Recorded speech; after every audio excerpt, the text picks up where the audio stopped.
7:1.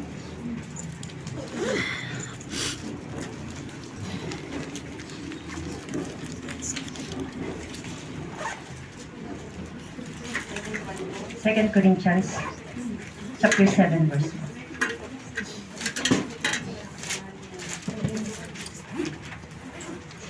Amen. 7:1 po, Nay. 2 Corinthians 7:1. Sabi po sa 2 Corinthians 7:1, mga minamahal, yamang ipinangako sa atin ang mga bagay na ito, alisin natin sa ating sarili ang lahat ng nakakapagparumi sa ating katawan at sa ating espiritu. Sikapin natin mamuhay ng may ganap na kabanalan at paggalang sa Diyos. Amen. Amen. Praise God. Ulitin ko lang po, salamat sa iyo kapatid na Sister Joy. 2 Corinthians o 2 Korinto ng kapito, versikulo 1. Na mga minamahal, yamang ipinangako sa atin ng mga bagay na ito, alisin natin ang ating sarili, ang lahat ng nakapagpaparumi sa ating katawan at sa ating espiritu. Sikapin natin mamuhay na may ganap na kabanalan at paggalang sa Diyos. Pinamagatan ko po itong, we are cleansed in the fear of God. Tayo nilinis na may kabanalan na pagkatakot sa ating Diyos. Amen. Sino na po ang nilinis? Amen. May paggalang, banal na paggalang na takot sa ating Diyos. Amen. Yung banal na paggalang na may takot sa Panginoon ay nagsisimbolo ito ng pagmamahal sa ating Diyos. At iba naman yung takot na natatakot ka na hindi ka maibig, natatakot ka na hindi mo ma-feel yung pagmamahal ng kapwa mo tao, ng pamilya mo, ng kapartner mo, o ng Diyos, na hindi mo rin maramdaman yung totoong pagmamahal ng Diyos sa iyo. Na hindi mo, natatakot ka na hindi mo maramdaman yung tunay na kalinisan sa harapan ng Panginoon. Natatakot ka na hindi ka ayos. Marami tayong mga bagay na kinatatakutan. Alam niyo po, umihingi ako ng kung anong itatopic ko po ngayon na i-share. Halos lahat ng mababasa ko is takot, takot, takot, takot. Lahat ng mababasa, puro may takot. At talagang yun ang gustong iparating ng ating Panginoon na matakot tayo sa Diyos na pumapatay ng kaluluwa. Sa Kanya lang tayo matakot na pumapatay ng kaluluwa. Huwag nating katakutan ng hindi kayang pumatay ng kaluluwa. Amen. Ano yung kaluluwa? Yung kaluluwa natin. Yung senses natin na ibinigay ng Diyos. Yung soul na para lang talaga para kay Diyos. Para sa Diyos. Hindi dapat ito para kay Satanas. Yung kaluluwa mo, yung kaluluwa ko, yung kaluluwa natin, kanino dapat matakot? Sa Diyos. Pero ano yung ginagawa ng kaluluwa natin, yung spirito natin, yung buhay natin? Puro gumagawa ng dapat na hindi ikatakot sa Diyos. May mga bagay na kinakatakutan natin na hindi naman dapat tayong matakot doon. Matakot tayo na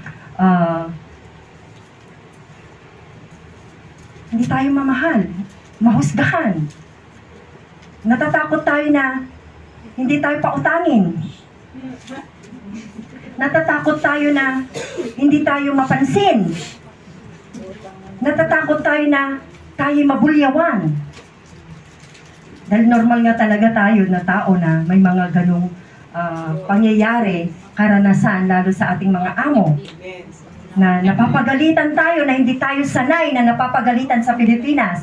Napapagalitan tayo kung matigas. Sorry sa word. Himasin nga natin ang ating mga ulo kung matigas ba talaga. May malambot ba tayong ulo dyan?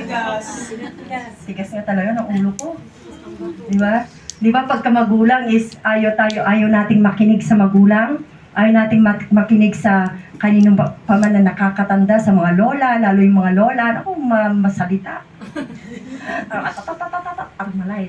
Ang mga nanay, tatay, nako, may ano ka na, may headset ka na sa may takip ka na sa tenga. Pero sabi nga, kung may narinig ka dito, Labas na doon. Eh, narinig, pumunta dito. Kaya, inisip mo pa ulit. Dinibdib mo na naman. Inisip mo na naman. Ang dami na rin naririnig na, uy, bully. Uy, binubuli ka na rin ni Satanas. Matakot ka. Manginig ka dahil mali yung ginawa mo. Uy, makasalanan ka. Mali ka. Yung parang mas, lalo ka pang adik-adik ng, talo mo pa yung adik-adik na kasi nga, may mga anxiety dumarating na. Bakit? Saan natin ipinapasok yung mga naririnig nating negative? Karamihan, yung mga negative na yun yung yun yung natatambakan naiimbak na sa puso natin. Naipon na. Hanggang sa takot na wala nang takot na hindi paggalang na sa Panginoon, kundi takot na si Satanas na yung laging nasa isipon mo na, mamatay ka na, mali ka, makasalanan ka, marumi ka, hindi ka maayos, hindi ka magalang, lahat na lang, pati na rin si Satanas, binubulungan ka na. Kasi lahat ng narinig mo, hindi mo nilabas. Ipinasok mo ng pinasok. Kaya natatalo ka na. Natatalo ka na ng takot mo. Kinain ka na ng takot. Kinain ka na ng stress. Kinain ka na ng depression. Kinain ka na ng anxiety. Kinain ka na ng lahat ng frustration. Lahat ng karanasan mo. Lahat ng kaisipan mo. Lahat ng ginawa mo. Masama ako. Talagang sisa na. Crispin. Ang galing ng atake ng kaaway. Pero mas magaling ang pag-atake ng Diyos. Kaya mga kapatid, nawa yung ating puso ay linisin ng banal na apoy ng Diyos. Yung kamatayan ni Jesus Christ, yun lang po yung magpapaunawa sa atin para makilala mo siya ng lubusan at ano ba talaga ang buhay na meron tayo. Na makakayanan mo yung problema, yung pagsubok, yung salita na lang na binigkas ng iyong kaibigan, ng iyong asawa, ng iyong anak, ng iyong ina, na ikaw ay isang ina, na kung makapagsalita ka rin sa iyong anak, mga anak, sa iyong asawa, kung paano tayo magtrato, kung paano natin i-approach ang mga tao, kaibigan, pamilya, amo, kung paano mangusap ang tao sa kapwa-tao. Sa pamilya na lang. Hindi mo makikitaan ng paggalang kundi natatakot dahil papaluin ako ng nanay ko. Papaluin ako ng nanay ko. Kukurutin ako sa singit. Masakit nun. Padadaanin ako sa munggo o sa nagbabagang uling. Hindi naman po nangyari yun. Padadaanin ako sa asin o sa bubog na. Wala namang nangyari. Diba? Sa sobrang takot mo dahil stricta yung nanay mo, stricto yung tatay mo, natatakot ka na at wala ng paggalang. Paggalang na yung may takot na may pag-ibig na sumusunod ka, opo. Dahil kumain ka ng opo. Magalang tayo. Pero yung talagang paggalang na may pagmamahal at talagang nire-respeto mo at mataas yung tingin mo sa iyong magulang, kaya you need to follow the rules and the order in the house. Dahil may magulang tayo na dapat pakinggan at sundin. Ang Diyos din ay ama natin, na magulang ama natin siya spiritually, na may mga utos din. Kaya pinapalo din tayo ng Diyos. Kaya kung hindi ka nakikinig sa Diyos, ay tayo rin ay natatakot, pero natatakot tayo na hindi natin iginagalang ang ating ama. Natatakot tayo na gumawa ng mga excuses. Nag-excuse ka, hindi naman pinapakinggan yung aking panalangin. So, hindi ako magsisimba. Natatakot ka na yung gawin yung hindi, natatakot ka na gawin ang pinakamabuti. At babalik-tarin mo yun. You're twisting your mind to do negative things para ikaw ay mapansin. Gumagawa ka ng mga bagay na hindi naman kanais-nais para ikaw ay mapansin. Tama po ba yon? Napakalaking mali. Pero yung gumawa ka ng kabutihan na kahit hindi ka magpapansin, nakikita tayo ng Diyos. Pero there is something na sa case natin na you need to steal because you have fear that when you're going out that place, na wala kang dala-dala, magnanako ako dahil wala akong pera. Ayaw ko na lumabas sa shop or sa shopping mall na wala man lang akong nakuha. Wala man lang akong bit-bit. Parang takot na takot ka na. Awang-awa ka sa sarili mo na wala man lang akong bit-bit, wala man lang akong nabili o dahil wala akong pera, may pera ka man, pero may kleptomaniac ka ng spirit na kumokontrol sa iyo dahil may mga negative thinking, may mga bumubulong-bulong sa iyo, may mga words na dumarating sa iyo na hindi magagandang bagay, na paano ito makokontrol, na paano ito mapapalaya, na paano ito maaalis sa tulong at biyaya ng Panginoon dahil nga namatay siya doon sa krus ng Kalbaryo para lahat ng mga kontrol ng kaaway ay hindi iyon ang magkokontrol sa atin, kundi si Jesus Christ ang kokontrol sa iyo kung ikaw ay nagpapasok sa puso mo, si Kristo. Amen. Maraming mga bagay na hindi natin makontrol, pero pag andyan si Satanas, pero andyan si Kristo na nakaupo sa puso mo, makikinig ka ba sa bulong ni Taning? Sino na ang pakikinggan mo? Yung bulong ng Diyos o yung bulong ng ni Taning? Ano yung mas malakas? Bulong ng Diyos. Pero bakit mas karamihan ng mga Pilipina na nagpapakamatay, nagsisuicide, tumatalon, nagbibigti dahil sa may Diyos ba sa puso nila pag bumibigti? Nagpapabigti? Tumatalon? Marami tayong napapakinggan, nababalitaan, nababasa sa Facebook na mga news, tumatalon. Kababayan natin, kapwa natin, kababayan. Ano ang kulang? Ano ang question sa buhay niya? Sa buhay natin? May Diyos naman eh, bakit paano walang Lord? Wala siyang takot. Wala siyang takot sa Panginoon. Walang pananampalataya, kulang sa connection. Eh bakit ayaw natin makapag-connect? Eh kung sa cellphone, connect tayo ng connect. Sige, maghanap ka pa nga ng charger, may charger ka dyan, may power bank ka dyan, kahit saan po pwede, makapag-connect ka lang. Pero sa Panginoon, bakit ayaw nating makipag-connect? Bakit sa Panginoon ayaw nating mag-charge? Alam nating may Diyos. Alam nating tayo talong-talo kung wala ang Diyos. Talo tayo kung hindi tayo mag-connect sa Diyos. Talong-talo tayo kung hindi tayo makipag-ugnayan sa ating Panginoon.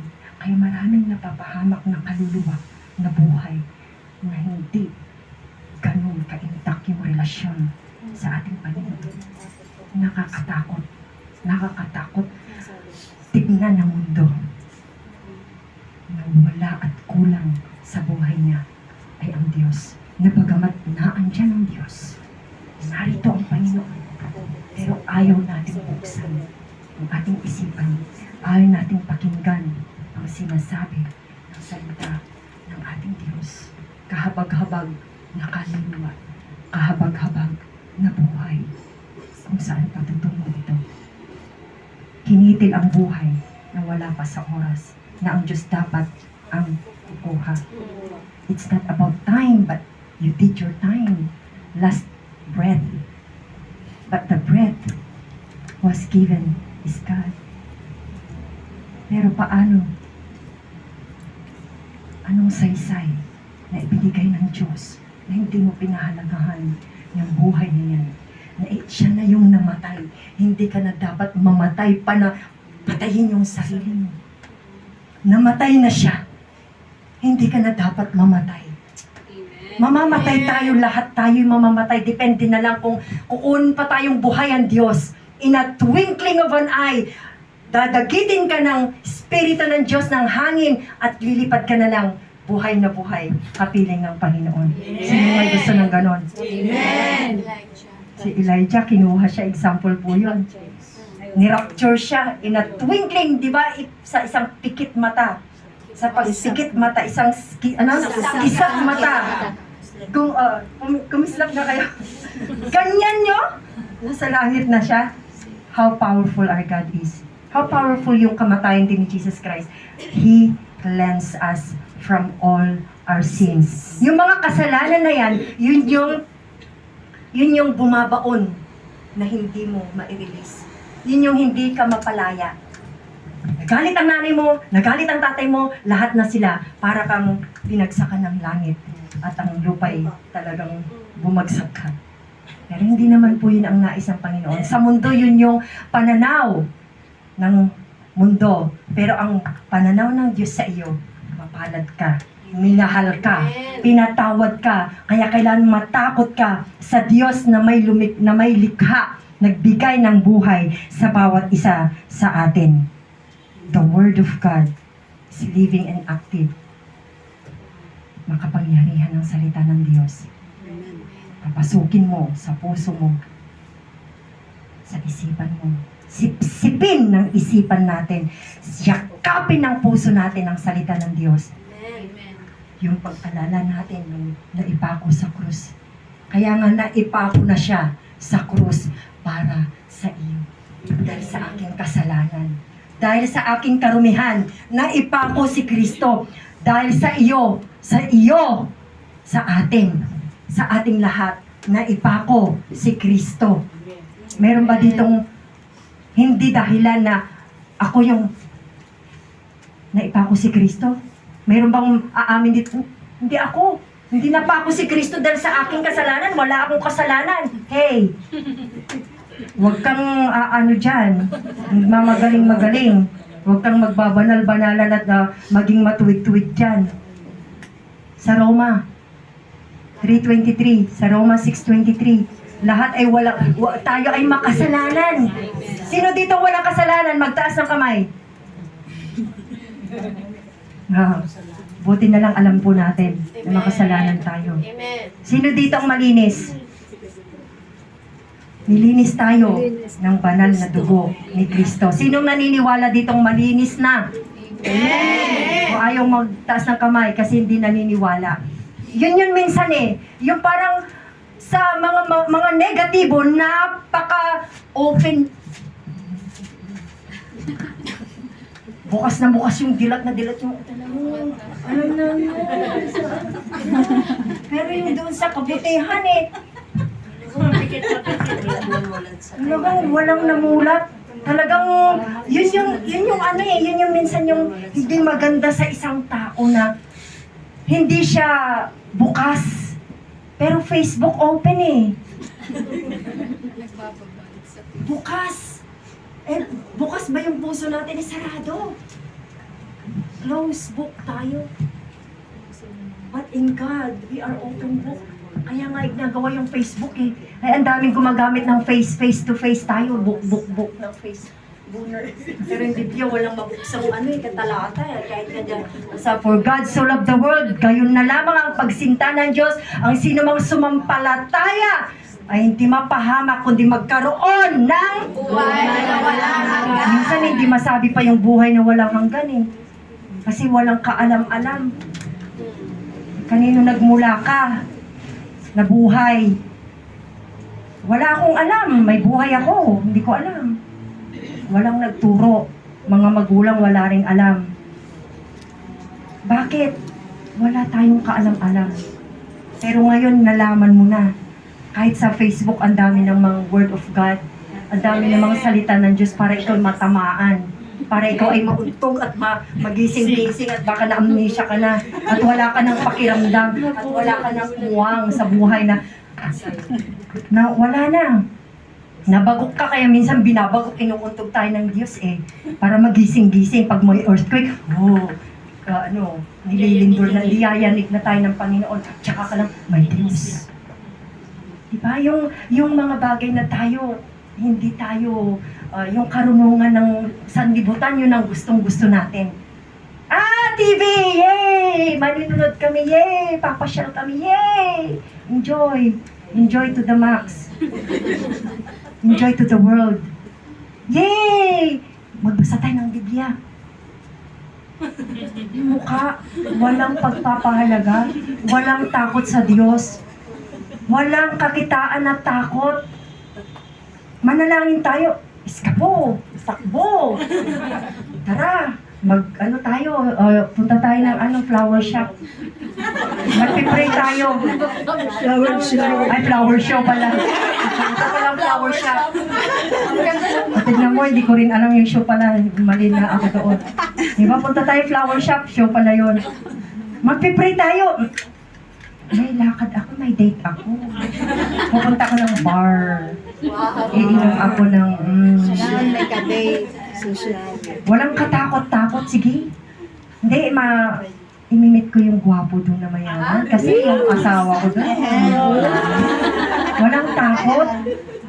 Hindi, magdadalawa lang naman. Hindi ko naman siya papalitan, dadagdagan ko lang. Ay, walang katakot-takot talaga.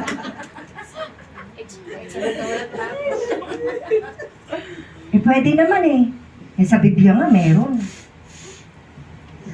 Bagay din sa akin. Diba? Saan tayo natatakot? Sa kabutihan? Magsimba? Ayaw ko dun, nasusunog ako. Ayaw ko dun. O, parang ako'y umaangat at parang ako'y baka lumagpas ako sa langit. Hindi mo pa nga nilalagpasan yung kesame sa langit pa, makapunta ka. Ang kinakatakutan natin yung mga bagay na mabubuti. Tinitwist natin yung mga bagay na tama, yung mali, yun yung gusto natin na isa pamuhay. Marumi ako. Hindi ako karapat dapat sa church. Kaya nga marumi ka. Kaya nga may perfect God, may perfect Jesus para sa iyo. Amen. Para sa iyong karumihan. Para sa aking karumihan. Dahil sa aking kasalanan. Dahil may perfect God. Hindi ako perfect. Kahit ngayon may pangalang perfect, hindi rin siya perfecto eh. Perfect lang ang God. Perfect to perfect. He never changed to love you. He never changed. He never leave you. He never forsake you. He will always with you, within us. He dwells in us. He lives in my heart. He resides. Nakaupo siya sa trono ng puso mo. Kaya kung pag-aari ka ng Diyos, laan ka na makasunod sa Panginoon. Nilinis ka ng salita ng Diyos. Pinatawad ka. Kaya matakot ka sa Panginoon. Matakot tayo. Ay may sabi nga nung kanta, fear not, for I am with you, fear not. I have redeemed you. Alam niyo ba yung kanta na yan? Hindi nila alam. I have redeemed you when I call you by name. Child, you are mine. When you walk through the waters, I'll be there. Even through the flame, you'll not. Ano yun? Ay, hindi nila alam talaga. Be drawn. You'll not. Hindi ka masusunog sa apoy. For I am with you. Wow, wow. Kaya mapapasayaw ka. Fear not. Huwag matakot ka sa Diyos. Kaya nga nung kinanta natin, yung isa pa na isang kanta, huwag mangamba at mag-alinlangan. Ano pa yung sunod? Tagumpay ay iyong makakamtan. Ako'y sasamba at magpupuri sa Diyos na dakila at hahari.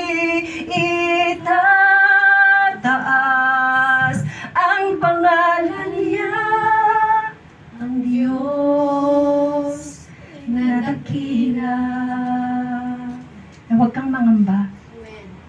Huwag kang matakot. Nag-iisa ka, huwag kang mangamba. Ano yung sinabi niya? Ako'y kasama mo. Kaya yung mga anxiety na yan, kung dumarating at may ini-inject si Satan dahil battle of the brain, battle of the mind, yung heart natin, ang daming ipinapasok, ang daming mga basura na tinitake natin, delete! Ang galing nating mag-delete, di ba, sa phone? Sa dami na, full charge na, yung fully, na yung ating storage. Kaya hindi tinatambakan natin ng basura yung puso natin, yung isipan natin, full storage ng basura. Anong gagawin mo? Delete! Erase! Basura mo yan kay Lord. Lord, ako'y makasalanan. Lord, ako'y marumi. Lord, ako'y mahina. Lord, ako'y makalaman. Ngayon, tutulungan mo ako sa iyong biyaya at habag at awa. Babaguhin mo ako. Aayusin mo ako. Gagabayan mo ako. Mahirap man, pero walang bagay na mahirap sa atin. Yes, sinawin lang natin.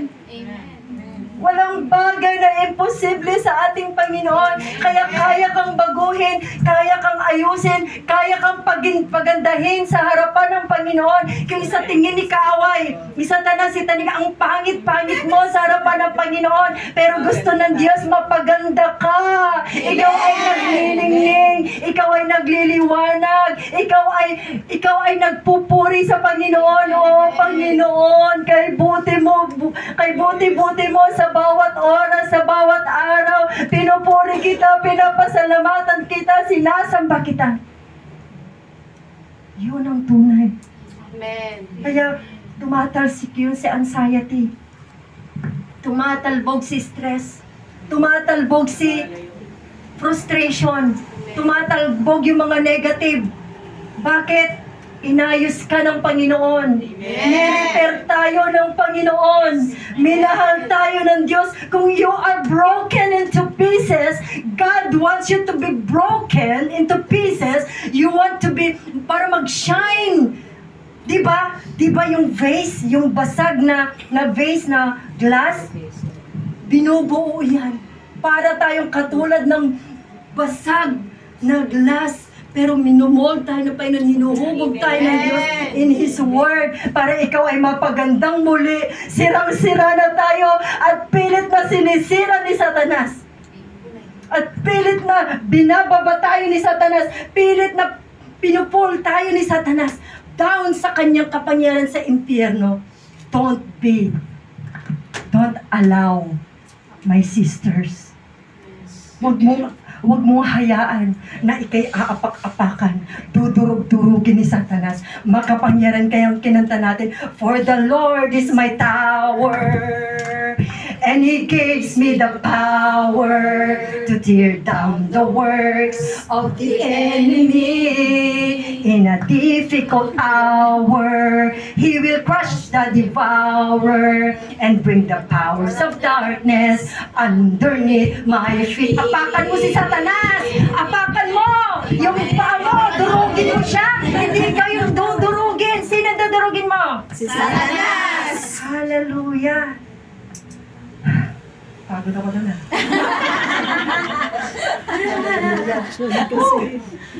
Pag ikaw ay nakikipaglaban, hindi natin kaya. Amen. Kaya nga, di ba sabi na sa Zechariah 4:6, it's not by might nor by power, but by my spirit, says the Lord of hosts. Hindi sa kapangyarihan. Anong kanta ni Sister Ems? Hindi sa kapangyarihan o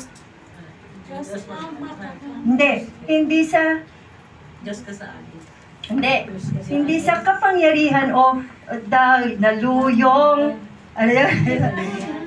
Hindi sa lakas o kapangyarihan. Tuloy mo nga. Ayun, hindi ka pababayaan siya ang Diyos sa atin. Hindi sa lakas o kapangyarihan na kaya mong labanan ang kaaway dahil makapangyarihan din siya sa mundong ito. Dahil siya yung naghahari ng kasamaan. Pinaghaharian ka ba ng kasamaan? Huwag kang patalo. Pero kalakasan at kapangyarihan ay nagmumula sa Diyos. Kaya kaya mo, He gave us the authority to trample down the works of the devil, of the enemy in our lives. Kaya pagka may salita ka, Satanas, you are defeated. 2,000 years ago, you are defeated by the blood of Jesus. He died on the cross of Calvary because of my sin, and I am cleansed by His blood. Amen. And He redeemed me with His blood, and He is the Lamb of God who take away the sin of men. Hallelujah. Amen. Sinong maraming may kasalanan? Amen. Ako, marami ang kasalanan. Amen. Pero dahil sa nakilala ko si Kristo, dahil sa kasalanan na yan, at narito ang kanyang kautusan, Amen. pinalaya ka. Papalayain ka sa Amen. kadiliman. Sinong gustong mapalaya sa kadiliman? Amen. Sinong gustong, sabi nga, may kanta, pinalaya ni Jesus Binihag ng dyablo, pinalaya ni Jesus. Binihag ng dyablo, pinalaya ni Jesus. Binihag ng dyablo, pinalaya ni Jesus. Umawit ng hallelujah, pinalaya ni Jesus. I'm free, I'm free, I'm free to be the servant of the Lord. I'm free, oh yes, I'm free to be the servant of the Lord. He chose me, He told me, He taught me how to sing a song. He taught me how to love. And I'm free to be the servant of the Lord. Yun po yun. Ang sarap, di ba? Kaya si Satanas, papalibutan man tayo ni Satanas, pero si Jesus Christ, we are belong in God. No one can snatch them out of our hand. Romans. Kaya nga, napakahalaga po mga kapatid na tayo ay nilinis at matakot na may paggalang sa ating Diyos. We need to revere. Kaya nga sabi niya sa Philippians 2:12,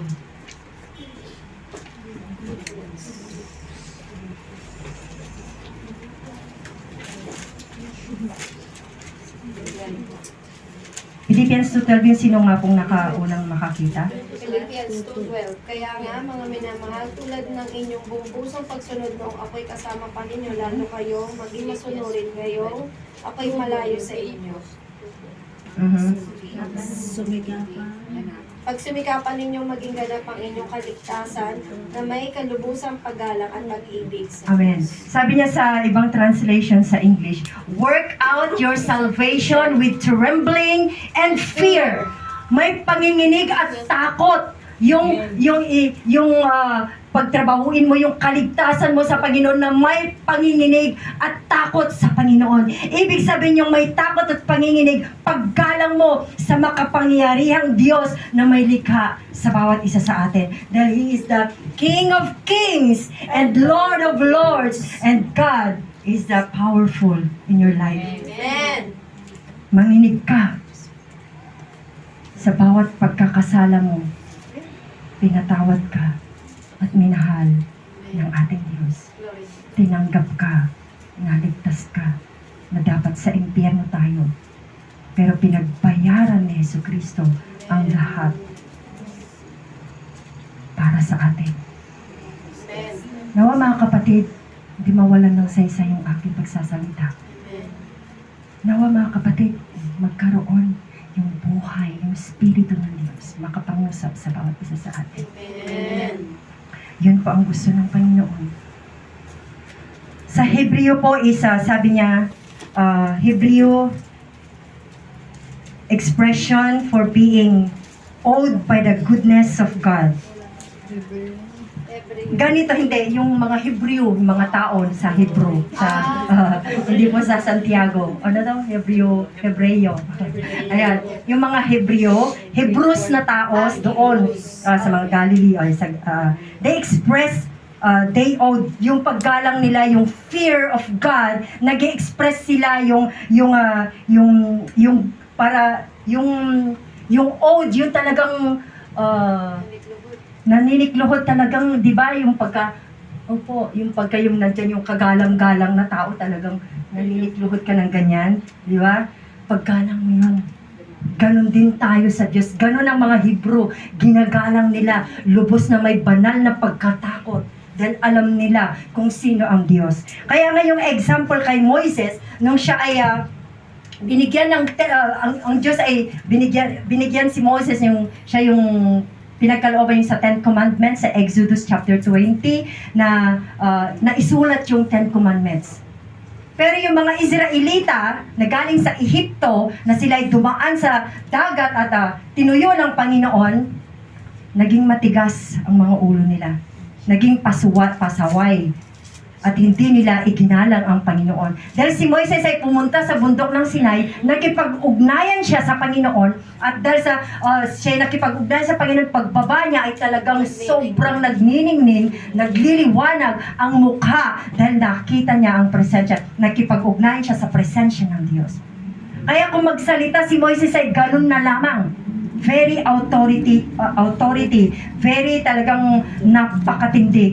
Kaya sabi niya ng mga Israelita, huwag ka nang, kayo na lang, Moses, ang magsalita sa amin, mangusap sa amin. Huwag na ang Diyos ang makipag-usap sa amin kasi natatakot kami.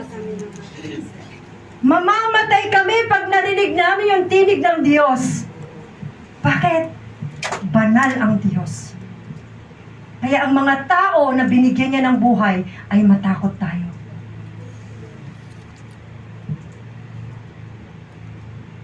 Kaya sabi nga niya sa 1 John 4:18, First John. 1 John chapter 4 verse 18. 1 John chapter 4 verse 18. Walang kasamang takot ang pag-ibig at pinapawi ng ganap na pag-ibig ang anumang takot. Hindi pa ganap ang pag-ibig ang sino mang natatakot sapagkat ang takot ay kaugnay ng pag-ibig. Hindi pa ganap. Kailangan yung takot ay Isip lamang. hindi mo dapat, yung takot ay nagmumula sa Diyos. Pero yung takot na nagmumula kay Satanas, hindi dapat yun. Kasi yung takot na nagmumula kay Satanas is hindi holy.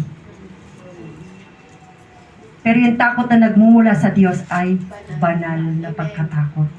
Yun po yung pagkakaiba. 1 John 4:18. Ganap na po ba?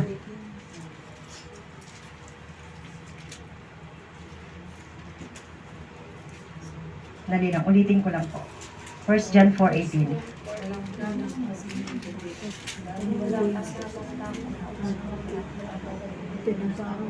Walang kasamang takot ang pag-ibig na pinapawi ng ganap na pag-ibig ang anumang takot. Walang kasamang takot ang pag-ibig at pinapawi ng ganap na pag-ibig ang anumang takot. Pagka may pag-ibig ka kasi, no fear.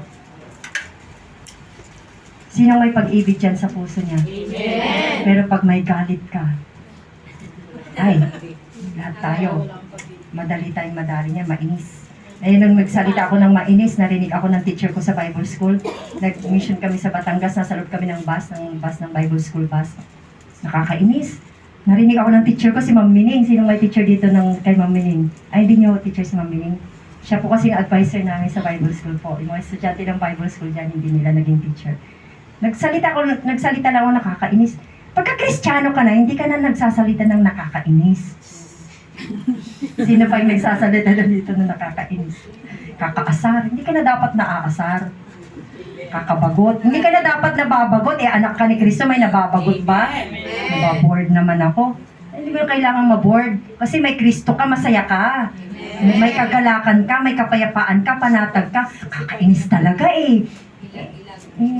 Ikaw na yun. Sinabi mo na, there's a power. Be careful when we speak it out. Kung ano yung lumalabas sa ating mga bibig, ikaw yon. Mahina ako. Aray! Mahina ako. Ikaw, mahina ka nga. Tinanggap mo eh.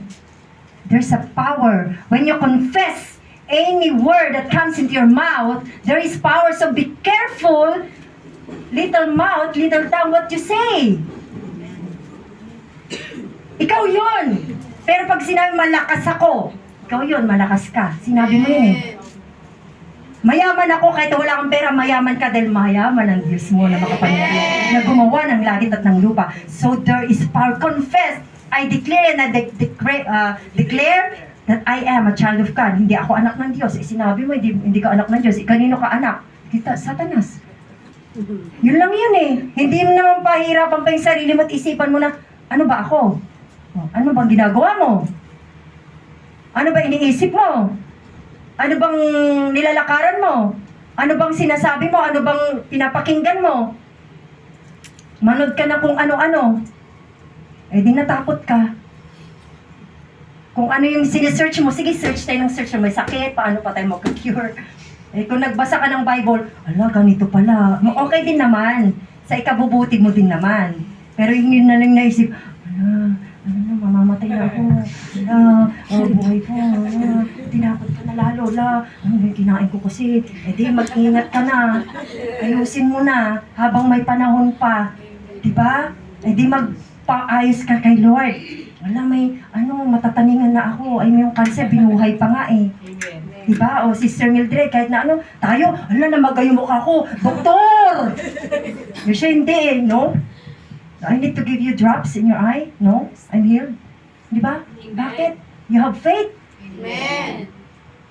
Standing in the promises of God, my Savior. Pangawakan mo yung salita ng Diyos. I have God that He will heal me. I am the God that healeth thee. I am the Lord, your healer. Sent your words to heal my disease. I am the God, your healer. Siya ang Diyos na manggagamot natin. Kung natatakot ka, fear not. Kaluluwa ko, umasa ka sa Diyos. Alam ko nakakatagpuin ako ng Panginoon. Sa panahon na wala ako, meron ako, may Diyos. Kaya purihin mo lang. Sabi mo, you are Jehovah, Jehovah Jireh, my provider. You are more than enough, more than enough. You are more than enough for me. You supply all my needs, Lord.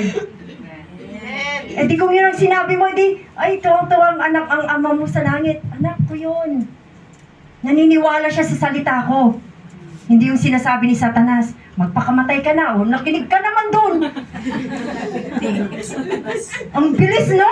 Ang bilis. Ang radiation mo. Ang lakas. Sige na. Eh, nag-away kayo na mag-asawa, palitan mo na. O, ang dami ring bumulong. Ang dami ring taning pala sa paligid, Hindi lang si taning. Eh, anak ka ng taning eh. Anak ka, papayag ka ba? Hindi, magwapo yun. O, yun, tara, kakainin tayo. Gutom na tayo. Nag-fasting pa man din tayo. Ha? Ano yun? Sige na. Puntahan mo na. Naku, ma-inlove ka na dyan. Mali naman yan eh. Ginawa mo naman. Ang daming kasiraan. Ang daming kapangitan ng gawa ng kaaway. Sige, sumayaw ka na dun sa Japan. Naku, limpak. Naku, kaayos ang buhay mo, giginawa, hindi ka na mangungutang. Wala na yun pa. Diba? Naku, hirap ng buhay sa Pinas. Pumunta ka na lang ng Amerika. Pumili ka ng ano. Naku, wala nga ibibigay kahit 20. Diba? Sa Diyos meron. Kahit wala kang pera, panatag ka. Yung mga milyonaryo nagpapakamatay. Yung maraming pera dyan, hindi panatag, hindi makatulog. Pero ikaw na walang pera, payapang-payapa, humihilik ka pa. Ang lalim, laway pa. Bakit? Panatag ka. Bakit? May pag-ibig ka. Bakit? May kagalakan ka. Diba? Nalungkot ka na. Walang nagmamahal sa akin. Iniwan na ako ni Papa.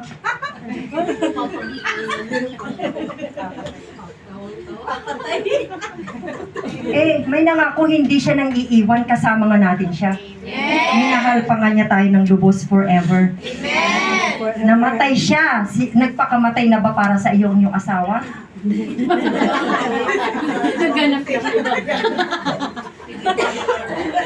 Sino yung namatay para sa iyo? Si Jesus. Oh, si Jesus pala. So, anong ibig sabihin niya pagkamatay niya para sa iyo? Oh, ano man? Hindi ba mababaw, malalim ba yun? O hindi mo ba maintindihan? Eh, yung narinig mo lang nga, hindi yan,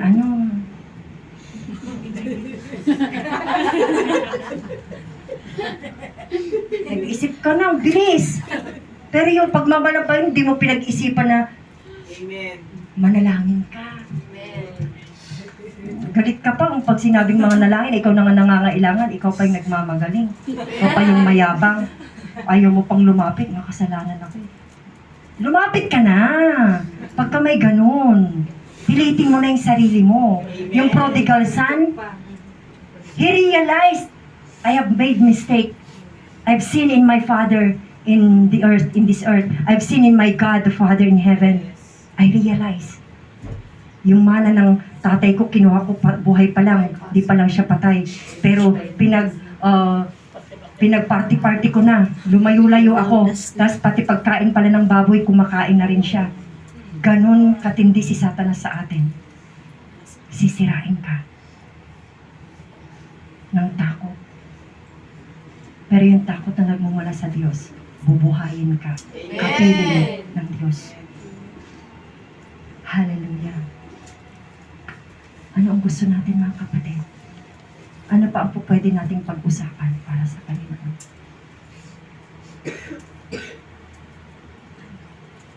Yung paglinis ng Diyos. Yung salita niya. Dito ako nahubog sa salita ng Diyos. Dito ako natuto. Amen. Dito ako nabuhay. Amen. Praise God. Dito yung puso ko.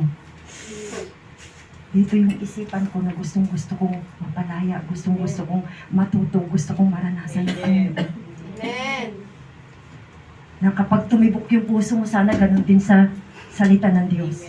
Ganun din sa Diyos. Amen. Na sana mapuno tayo ng pag-ibig ng Diyos at hindi ng kaguluhan, ng hindi karumihan. Ang mapapaayos tayo ng Panginoon. Maraming karanasan ng mga kapatid natin dito, ang kapuspusan ng banal na Espiritu. Nung naranasan nila yun, bumaba ang apoy ng banal na Espiritu.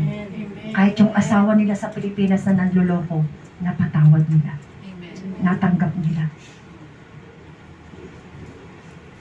Minahal, pinatawad, dahil nilikhaan ka ni Kristo ng magandang puso.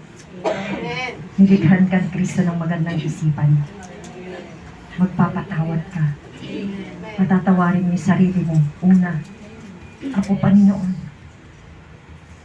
marumi sa iyong harapan. Pero tinanggap mo ako. Namatay ka na sa akin. Sino ako para hindi pa lumapit? Sino ako para hindi pa kita kilalanin? Sino pa ako para hindi ako maglingkod? Si David, kalahi siya ni Kristo ng Diyos. Pero nagkasala din siya. Sinipingan niya si Bathsheba. Nakita niya doon naliligo. Lingkod yun ng Diyos. Pero dumaan siya sa ganong buhay.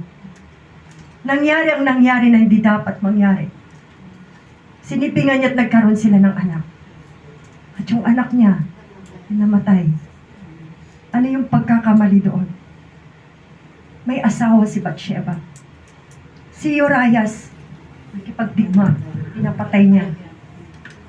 Anong mali doon? Lingkod siya ng Diyos. Mali yung ginawa niya. Makasalanan, nangalun niya. Nakiapid. Ayaw ng Diyos. Pero nangyari.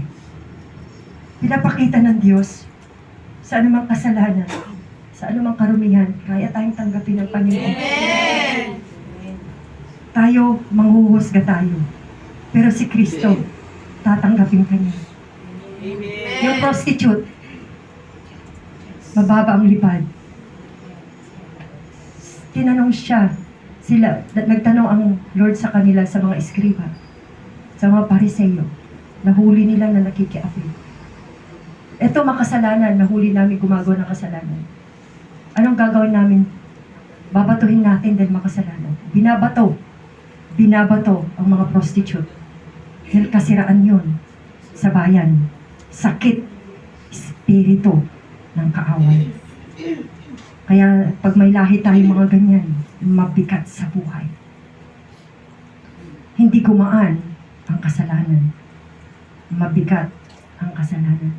In every sin, there is consequences. Amen. Every sin, lahat ng kasalanan may kabayaran. Amen. Ang kasalanan ay may kabayaran. Hindi natin mapuputol yun. Mapuputol lang yun pag ikay nakipag-ugnayan kay Kristo. Maaayos ka. Mga kapatid, si David nagkasala, pinatawad siya ng Panginoon. sisi siya. Hari siya. Yung mga katulong niya, anong nangyayari? Nangangamba na yung mga katulong nila. Katulong niya. Dahil hari siya, hindi siya makakain. Nag-fasting siya. Nag-fasting. Dahil may pangungusap ang Diyos sa kanya. Pero hindi siya nakinig. Ginusto niya lang niya yung ginusto niya. Point on time that one, sa buhay niya, doon niya na-realize, ang Diyos pa rin ang lalapitan niya. Nagkamali ka na at bumagsak. At hindi ka makaahon doon sa pagkabagsak mo. Doon sa kamalian mo. Ba't hindi mo hayaang lumapit pa sa presensya ng Panginoon? Humingi ka ng tawad. Yung kalibughang anak, umuwi siya. Di bali na lang nakatulong ako, wag akong tanggapin na anak. Pero bumalik siya. Ang layo pa lang ng tatay niya, yung ama niya, natanaw na niya sa bintana. Ang aking anak, nalibughang anak, nagpakalayo-layo. Matagal kong hindi nakita at ako'y nasumpungan ko at nakita ko na siya. Tumakbo yung kanyang ama't niyakap at hinagkan. Magmadali kayo. Suotan mo siya ng robe. Magmadali kayo, bigyan niyo siya ng singsing. Ano yung singsing? Walang hanggang katapusang pag-ibig. Ano yung robe? Dadamitan ka ng kaayusan. Dahil marungis yung kanyang pangangatan, yung kanyang itsura. Dahil sa kasalanan. Dahil sa karumihan. Magpakatay kayo ng pinakamagandang guya. Magkatay sila. Nag-celebrate sila. At yung kapatid naman niya nagselos. Pero nawala siya at nasumbungan. Tayo'y nawala sa kasamaan. Tayo'y tayo lumayo dahil sa karumihan. Dahil sa kasalanang nagawa natin sa Panginoon. Hindi natin siya kinilala sa ating buhay. Pero nung nakita ka ng Diyos, nakita mo, nasumpungan mo, natagpuan mo ang Diyos. Niyakap ka ng Panginoon. Dadamitan ka sa Isaiah 1:18. Come and let us reason together. Though your sins is like a filthy rag, and I will make us white as a snow. Papuputiin ka, gaano mang karumi, at gaano mang kasama, kadilim ng iyong kasalanan. Papuputiin ng Diyos. I will make us white as a snow. Tayo na tayo tumayo. Awitin natin yung I open my heart.